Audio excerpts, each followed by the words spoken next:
दोस्तों एक बार फिर से स्वागत है आप सभी का आपके अपने favourite English learning channel scholar English पर। मेरा नाम है दीपिका कुमावत और मैं इस चैनल पर वेरियस कॉम्पिटिटिव एग्जाम्स के लिए इंग्लिश सब्जेक्ट टीच करती हूँ।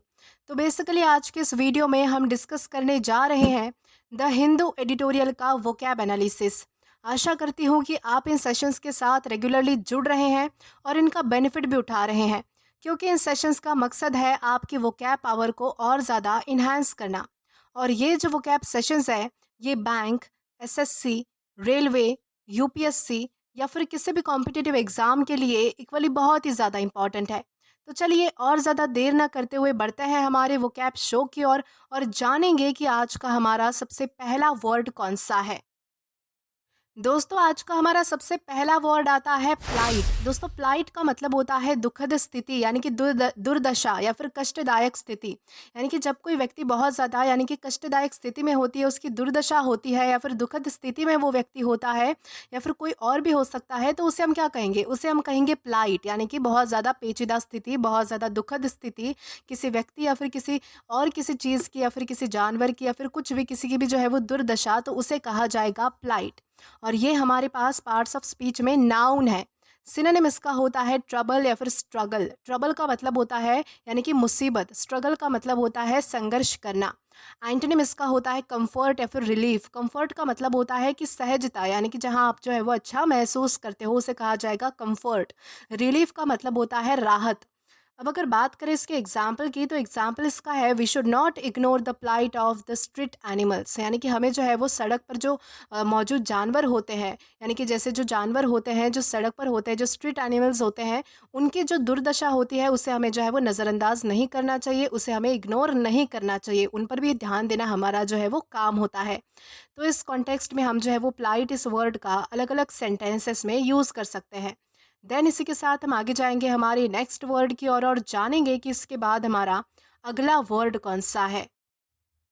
दोस्तों इसके बाद हमारा अगला वर्ड आता है प्रोपोनेंट। दोस्तों प्रोपोनेंट का मतलब होता है समर्थक, यानी कि वकालत करने वाला या फिर वकालत करने वाला कोई व्यक्ति, यानी कि साथ देने वाला, साइड लेने वाला या फिर सुझाव देने वाला जिसे हम कह सकते हैं। यानी कि जो व्यक्ति सपोर्ट करता है किसी पर्टिकुलर चीज़ को या फिर उसकी वकालत करता है, यानी कि उसकी तरफदारी करता है बेसिकली, तो उसे हम क्या कहेंगे? प्रोपोनेंट हम उसे कहेंगे। वकालत करना यहाँ पर मतलब कि सच में वकालत करना नहीं है। वकालत करने से मतलब है कि किसी की साइड लेना, किसी की जो है वो तरफदारी करना, तो उसे हम क्या कहेंगे? वकालत करना, यानी कि समर्थन करना, किसी का सपोर्ट करना, किसी के हित में कोई काम करना, तो उसे हम कहेंगे प्रपोनेंट, यानी कि समर्थक, यानी कि सपोर्टर जिसे हम कह सकते हैं। और ये हमारे पास पार्ट्स ऑफ स्पीच में नाउन है। सिनोनिम इसका होता है सपोर्टर या फिर प्रमोटर। सपोर्टर या फिर प्रमोटर का मतलब होता है आगे बढ़ाने वाला, यानी कि समर्थक, सहायता करने वाला, साथ देने वाला। एंटोनिम इसका होता है ओपोनेंट या फिर एनिमी। ओपोनेंट या फिर एनिमी का मतलब होता है दुश्मन। ओपोनेंट का मतलब होता है कि सामने वाली पार्टी में होने वाला व्यक्ति, यानी कि जो आपके विरोधी में होता है, यानी कि जो आपके विरोध में होता है, जो आपको विरोध करता है, तो उसे हम क्या कहेंगे? ओपोनेंट कहेंगे। एनिमी का मतलब आप सबको पता है, एनिमी का मतलब होता है शत्रु, यानी कि दुश्मन। अब अगर बात करें इसके एग्जाम्पल की, तो एग्जाम्पल इसका है she is a strong proponent of women's rights. यानी कि वो जो है वो महिलाओं के अधिकारों की जो है वो बहुत बड़ी समर्थक है। यानी कि वो जो है वो महिलाओं के अधिकारों के लिए जो है वो वकालत करती है, महिलाओं की तरफदारी करती है, महिलाओं का साथ देती है, उनके हक के लिए लड़ती है बेसिकली। तो इसे हम क्या कह सकते हैं? तो इसे हम कहेंगे प्रपोनेंट। ओके, देन इसी के साथ हम आगे बढ़ेंगे हमारे नेक्स्ट वर्ड की ओर और जानेंगे कि इसके बाद हमारा अगला वर्ड कौन सा है। दोस्तों इसके बाद हमारा अगला वर्ड आता है वेलर। दोस्तों वेलर का मतलब होता है वीरता, साहस, शौर्य या फिर बहादुरी। यानी कि जब कोई व्यक्ति बहुत ज़्यादा साहस भरा होता है, जिसमें बहुत ज़्यादा यानी करेज होता है, ब्रेवरी होती है, शौर्य होता है, बहादुरी होती है, वीरता होती है, साहस होता है, तो उन इन सभी क्वालिटीज़ को हम क्या कहेंगे? वेलर हम उसे कहेंगे। और ये हमारे पास पार्ट्स ऑफ स्पीच में नाउन है। सिनोनिम इसका होता है ब्रेवरी या फिर करेज, यानी कि साहस होना, शौर्य होना, बहादुरी होना या फिर वीरता होना।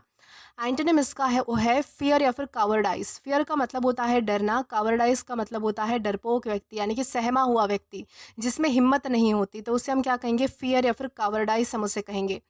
अब अगर बात करी जाए इसके एग्जाम्पल की, तो एग्जाम्पल इसका है true valour is shown in times of crisis. यानी कि असली वीरता, असली शौर्य तभी पता चलता है जब मुसीबत का समय आता है। यानी कि असली जो साहस होता है, असली जो बहादुरी होती है, वो मुसीबत के समय ही दिखाई देती है। तो इस कॉन्टेक्स्ट में हम जो है वो वेलर इस वर्ड का अलग अलग सेंटेंसेस में यूज़ कर सकते हैं। देन इसी के साथ हम आगे जाएंगे हमारे नेक्स्ट वर्ड की ओर और जानेंगे कि इसके बाद हमारा अगला वर्ड कौन सा है। दोस्तों इसके बाद हमारा अगला वर्ड आता है सबैटिकल। दोस्तों सबैटिकल का मतलब होता है लंबी छुट्टी, यानी कि लंबे समय का विश्राम, खासकर काम या फिर पढ़ाई से। यानी कि जब जो है वो आप बहुत बड़ी लंबी छुट्टी लेते हो आपके काम से या फिर पढ़ाई से, तो उसे हम क्या कहेंगे, सबैटिकल कहेंगे। और बेसिकली ये जो वर्ड है सबैटिकल, वो हमारे जो है वो एजुकेशनल इंडस्ट्री के लिए ज़्यादा यूज़ होता है। यानी कि जब जो है वो कोई टीचर्स बेसिकली छुट्टी लेते हैं, तब उनके लिए जो है वो सबैटिकल ज़्यादा यूज़ किया जाता है। बाकी जो है वो आमतौर पर भी सबैटिकल का यूज़ किया जा सकता है, लेकिन किसी प्रोफेशनल वे में। यानी कि अगर कोई प्रोफेशनल कोई व्यक्ति है, यानी कि किसी प्रोफेशन में कोई व्यक्ति अगर छुट्टी ले रहा है, यानी कि कोई जॉब हो सकता है, कोई ऑफिस से कोई छुट्टी ले सकता है, तो उसे हम कहेंगे सबैटिकल। ओके, ये हमारे पास पार्ट्स ऑफ स्पीच में नाउन है। सिनोनिम इसका होता है लीव या फिर ब्रेक। लीव या फिर ब्रेक का मतलब होता है कि छुट्टी लेना या फिर यानी कि विश्राम लेना। एंटोनिम इसका होता है वर्क या फिर ड्यूटी। वर्क यानी कि काम करना, ड्यूटी यानी कि काम करना। एग्जाम्पल देखिए तो एग्जाम्पल इसका है she took a sabbatical from teaching to travel the world. यानी कि उसने जो है वो पढ़ाने से, यानी कि जो वो टीचर थी, तो उसने क्या किया कि टीचिंग से यानी कि पढ़ाने से जो है वो छुट्टी ले ली, ताकि वो पूरी दुनिया घूम सके, पूरे वर्ल्ड को ट्रैवल कर सके। तो इस कॉन्टेक्स्ट में हम जो है वो सबैटिकल इस वर्ड का अलग अलग सेंटेंसेस में यूज़ कर सकते हैं। देन इसी के साथ हम आगे जाएंगे हमारे नेक्स्ट वर्ड की ओर और जानेंगे कि इसके बाद हमारा अगला वर्ड कौन सा है। दोस्तों इसके बाद हमारा अगला वर्ड आता है कैलोसनेस। दोस्तों कैलोसनेस का मतलब होता है निर्दयता, कठोरता या फिर क्रूरता। यानी कि जिसमें दया का भाव नहीं होता है, जो बहुत ज़्यादा कठोर होता है मन से या फिर बहुत ज़्यादा क्रूर होता है। क्रूर यानी कि क्रूअल होता है, तो उसे हम क्या कहेंगे, उसे हम कहेंगे कैलोसनेस। और ये हमारे पास पार्ट्स ऑफ स्पीच में नाउन है। सिनोनिम इसका होता है इनसेंसिटिविटी या फिर क्रुएलिटी। इनसेंसिटिविटी का मतलब होता है जिसमें दया का भाव नहीं होता है, दूसरों के लिए कोई सेंस नहीं होता है। सेंस का यानी कि भाव का, यानी कि भाव नहीं होता है दूसरों के लिए, कोई इमोशंस नहीं होते उसमें। और क्रुएलिटी का मतलब होता है क्रूरता। एंटोनिम इसका होता है काइंडनेस या फिर एम्पैथी। काइंडनेस का मतलब होता है दया दिखाना किसी के प्रति। एम्पैथी का मतलब होता है कि किसी को यानी कि हमदर्दी दिखाना। एम्पैथी यानी कि हमदर्दी दिखाना, सहानुभूति दिखाना, ऐसे हम कह सकते हैं। एग्जाम्पल देखिए तो एग्जाम्पल इसका है his callousness during the tragedy shocked everyone. यानी कि इतनी बड़ी दुखद घटना में उसकी जो कैलोसनेस थी, उसकी जो कैलोसनेस यानी कि उसका जो निर्दयता थी, उसकी जो निर्दयता थी, उसकी जो कठोरता थी, उसका जो क्रूर व्यवहार था, उसने जो है वो सबको शॉक कर दिया। यानी कि कोई व्यक्ति इतना क्रूर कैसे हो सकता है, इतना निर्दयी कैसे हो सकता है, वो भी इतनी इतनी बड़ी दुखद घटना के दौरान। तो ये सारी चीज़ें जो है वो शॉक कर गई सबको, तो इसे हम कहेंगे कैलोसनेस। देन इसी के साथ हम आगे जाएंगे हमारे नेक्स्ट वर्ड की ओर और जानेंगे कि इसके बाद हमारा अगला वर्ड कौन सा है। देन इसके बाद हमारा अगला वर्ड आता है ऑब्ट्यूज। दोस्तों ऑब्ट्यूज का मतलब होता है मूर्ख या फिर बुद्धू। यानी कि जो व्यक्ति बेवकूफ़ होता है, तो उसे हम क्या कहेंगे, ऑब्ट्यूज हम उसे कहेंगे। यानी जो नासमझ होता है, बुद्धू होता है, मूर्ख होता है, बेवकूफ़ होता है, पागल होता है, कुछ भी कह लीजिए, तो उसे हम क्या कहेंगे, ऑब्ट्यूज हम उसे कहेंगे। और ये हमारे पास पार्ट्स ऑफ स्पीच में एग्जेक्टिव है, यानी कि विशेषण है। सिनोनिम इसका होता है स्टूपिड या फिर अनइंटेलिजेंट। यानी कि जो व्यक्ति मूर्ख होता है या फिर जो व्यक्ति समझदार नहीं होता है, इंटेलिजेंट नहीं होता है, यानी कि जिसकी बुद्धि तीव्र नहीं होती है, यानी कि जो दिमाग से अच्छा नहीं होता है, तो उसे हम क्या कहेंगे, अनइंटेलिजेंट कहेंगे। यानी कि जो इंटेलिजेंट नहीं होता है वही होता है अनइंटेलिजेंट। अब अगर बात करें इसके एंटोनिम की, तो एंटोनिम इसका है क्लेवर या फिर इंटेलिजेंट। क्लेवर या फिर इंटेलिजेंट का मतलब होता है जो बहुत ज़्यादा बुद्धिमान होता है व्यक्ति, या फिर बहुत ज़्यादा चतुर होता है, चालाक होता है, तो उसे हम कहेंगे क्लेवर या फिर इंटेलिजेंट। अब अगर बात करें इसके एग्जाम्पल की, तो एग्जाम्पल इसका है he is too obtuse to understand the joke. यानी कि वो जो है वो इतना ज़्यादा बेवकूफ़ है, इतना ज़्यादा मूर्ख है, इतना ज़्यादा पागल है कि उसे जो है वो सिंपल से जोक भी समझ में नहीं आते। यानी कि वो बहुत ज़्यादा बुद्धू है। तो इस कॉन्टेक्स्ट में हम जो है वो ऑब्ट्यूस इस वर्ड का अलग अलग सेंटेंसेस में यूज़ कर सकते हैं। देन इसी के साथ हम जाएंगे हमारे अगले वर्ड की ओर और जानेंगे कि इसके बाद हमारा अगला वर्ड कौन सा है। देन इसके बाद हमारा अगला वर्ड आता है डॉजी। दोस्तों डॉजी का मतलब होता है संदिग्ध। संदिग्ध यानी कि संदेहपूर्ण, यानी कि शक किया जाने वाला, यानी कि जिस पे भरोसा नहीं किया जा सकता। यानी कि ऐसी चीज़ जो आपको थोड़ी शक भरी लगती है, यानी कि जिस पर शक किया जाता है, यानी कि जो संदिग्ध लगती है, यानी कि जिस पर आप डाउट करते हो, तो उसे हम क्या कहेंगे? डॉजी हम उसे कहेंगे। यानी कि जिस पर आसानी से भरोसा नहीं किया जा सकता है, जिस पर हर कोई शक करता है, तो उसे कहा जाएगा डॉजी। और ये हमारे पास पार्ट्स ऑफ स्पीच में एग्जेक्टिव है, यानी कि विशेषण है। सिनोनिम इसका होता है सस्पिशियस या फिर अनट्रस्टवर्दी। सस्पिशियस का मतलब होता है संदिग्ध, यानी कि डाउट करने लायक, और अनट्रस्टवर्दी का मतलब होता है जिस पर भरोसा नहीं किया जा सकता। एंटोनिम इसका होता है सेफ या फिर जेन्युइन। सेफ यानी कि सुरक्षित, यानी कि कोई चीज़ जो है वो बिल्कुल सेफ होती है। जेन्युइन का मतलब होता है सच्ची, यानी कि नेक कोई होना। यानी तो कोई चीज़ नेक होना या फिर कोई चीज़ सच्ची होना, तो उसे हम कह सकते हैं सेफ या फिर जेन्युइन। अब अगर बात करें इसके एग्जाम्पल की, तो एग्जाम्पल इसका है that shop looks Doge, I wouldn't go in their. यानी कि वो जो दुकान है वो मुझे जो है वो थोड़ी सी डाउटफुल लगती है, थोड़ी सस्पिशियस लगती है, यानी कि उस पर मुझे जो है वो थोड़ा शक है, इसलिए मैं वहाँ पर उसके अंदर नहीं जाऊँगी, यानी कि मैं उस दुकान में नहीं जाऊँगी। तो इस कॉन्टेक्स्ट में हम जो है वो डॉजी इस वर्ड का अलग अलग सेंटेंसेस में यूज़ कर पाएंगे। देन इसी के साथ हम आगे जाएंगे हमारे नेक्स्ट वर्ड की और जानेंगे कि इसके बाद हमारा अगला वर्ड कौन सा है। दोस्तों इसके बाद हमारा अगला वर्ड आता है इंसिसिव। इंसिसिव का मतलब होता है तेज और स्पष्ट सोचने वाला या फिर बोलने वाला, एक्सप्रेस करने वाला, तीव्र बुद्धि वाला, जिसे हम कह सकते हैं जो बहुत ज़्यादा इंटेलिजेंट होता है, बहुत ज़्यादा यानी कि तेज़ी से सोचता है, अपने आप को एक्सप्रेस करने में बहुत ज़्यादा सक्षम होता है, तो उससे हम क्या कहेंगे? इंसिसिव हम उसे कहेंगे। और ये हमारे पास पार्ट्स ऑफ स्पीच में एग्जेक्टिव है, यानी कि विशेषण है। सिनोनिम इसका होता है यानी कि शार्प या फिर इंटेलिजेंट, यानी कि बहुत ज़्यादा तेज़ होना या फिर बहुत ज़्यादा बुद्धिमान होना। एंटोनिम इसका होता है अनइंटेलिजेंट या फिर डल, यानी कि जो व्यक्ति बुद्धिमान नहीं होता है, यानी कि उसे हम क्या कहेंगे? डल या फिर अनइंटेलिजेंट कहेंगे। बात करें अगर इसके एग्जाम्पल की, तो एग्जाम्पल इसका है she is known for her इंसेसिव comments during meetings. यानी कि वो जो है वो मीटिंग के दौरान अपने तेज़ और स्पष्ट कमेंट्स के लिए, यानी कि अपने जो है वो कमेंट्स के लिए जानी जाती है। तो इस कॉन्टेक्स्ट में हम जो है वो इंसेसिव इस वर्ड का अलग अलग सेंटेंसेस में यूज़ कर सकते हैं।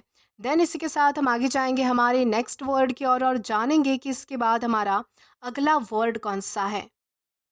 दोस्तों इसके बाद हमारा अगला वर्ड आता है मॉर्बिडिटी। दोस्तों मॉर्बिडिटी का मतलब होता है बीमारियों का दर, यानी कि स्तर जिसे हम कह सकते हैं, यानी कि बीमारियों का दर जो होता है, एक स्तर जो होता है, तो उससे हम क्या कहेंगे? मॉर्बिडिटी हम उसे कहेंगे। और ये हमारे पास पार्ट्स ऑफ स्पीच में नाउन है। सिनोनिम इसका होता है डिजीज या फिर इलनेस, यानी कि बीमारी। एंटोनिम इसका होता है हेल्थ या फिर वेलनेस, यानी कि बिल्कुल, यानी कि सेहतमंद होना, बिल्कुल जो है वो स्वस्थ होना। अब अगर बात करें इसके एग्जाम्पल की, तो एग्जाम्पल इसका है the morbidity rate of heart disease is increasing every year. यानी कि हर साल जो है वो दिल की बीमारियों का जो दर है, यानी कि मॉर्बिडिटी रेट जो है वो दिल की बीमारियों का हर साल बढ़ रहा है, यानी कि दिल की बीमारियों के जो केस है वो हर साल आपको बढ़ते हुए दिखेंगे। तो इस कॉन्टेक्स्ट में हम जो है वो मॉर्बिडिटी इस वर्ड का अलग अलग सेंटेंसेस में यूज़ कर सकते हैं। देन इसी के साथ हम आगे जाएंगे आज के हमारे लास्ट वर्ड की और जानेंगे कि हमारा वो वर्ड कौन सा है। तो दोस्तों हमारा वर्ड आता है सिनिस्टर। दोस्तों सिनिस्टर का मतलब होता है अशुभ या फिर भयावह, यानी कि डराने वाला या फिर बुरा संकेत देने वाला। यानी कि इन तीनों ही कॉन्टेक्स्ट में हम जो है वो सिनिस्टर का यूज़ कर सकते हैं। यानी कि कोई चीज़ अगर अशुभ है, यानी कि दुर्भाग्य लाने वाली कोई चीज़ है, तो उसे भी हम सिनिस्टर कह सकते हैं। अगर कोई चीज़ डरावनी है, तो उसे भी हम जो है वो सिनिस्टर कह सकते हैं। या फिर अगर कोई चीज़ बुरा संकेत देने वाली है, तो उसे भी हम जो है वो सिनिस्टर कह सकते हैं। और ये हमारे पास पार्ट्स ऑफ स्पीच में एग्जेक्टिव है, यानी कि विशेषण है। सिनोनिम इसका होता है इविल या फिर थ्रेटनिंग। इविल का मतलब होता है बुरा, यानी कि अशुभ, और थ्रेटनिंग का मतलब होता है डरावना। एंटोनिम इसका होता है इनोसेंट या फिर ऑस्पिशियस। इनोसेंट का मतलब होता है मासूम, और ऑस्पिशियस का मतलब होता है शुभ, यानी कि बिल्कुल जो है वो कोई चीज़ बहुत ज़्यादा अच्छी होती है, शुभ होती है, तो उसे हम कहेंगे इनोसेंट या फिर ऑस्पिशियस। अब अगर बात करें इसके एग्जाम्पल की, तो एग्जाम्पल इसका है the movie has sinister tone through out. यानी कि मूवी में जो है वो बहुत ज़्यादा डरावने डरावने टोन्स थे। टोन्स यानी कि सीन्स थे, यानी कि इस तरह के, यानी कि पूरी तरह से जो वो मूवी है वो बहुत ज़्यादा डरावनी थी। तो इस तरीके से हम जो है वो सिनिस्टर इस वर्ड का अलग अलग सेंटेंसेस में यूज़ कर सकते हैं। तो दोस्तों आज के लिए बस इतना ही। आज की इस क्लास का पीडीएफ आप हमारे टेलीग्राम चैनल के थ्रू एक्सेस कर सकते हैं। और अगर आपने अभी तक हमारा टेलीग्राम चैनल ज्वाइन नहीं किया है तो टेलीग्राम पर English with Deepika Kumawat search करके या फिर डिस्क्रिप्शन में दिए गए लिंक के थ्रू डायरेक्ट आप हमारा टेलीग्राम चैनल ज्वाइन कर सकते हैं, ताकि आप कभी भी किसी भी नए आने वाले वीडियोज़ को लेकर कोई भी अपडेट्स को मिस ना करें। और दोस्तों अगर आपको आज का ये वीडियो पसंद आया है या फिर हेल्पफुल लगा है तो do like this video, subscribe the channel and share as much as you can. और अगर आपने इससे पहले वाले वीडियोस नहीं देखे हैं तो यहाँ पर मैंने एक प्लेलिस्ट प्रोवाइड कर दी है, जहाँ पर आप क्लिक करके वो सभी पहले वाले वीडियोस भी देख सकते हैं और एक्सप्लोर कर सकते हैं। Till then keep learning. Thank you.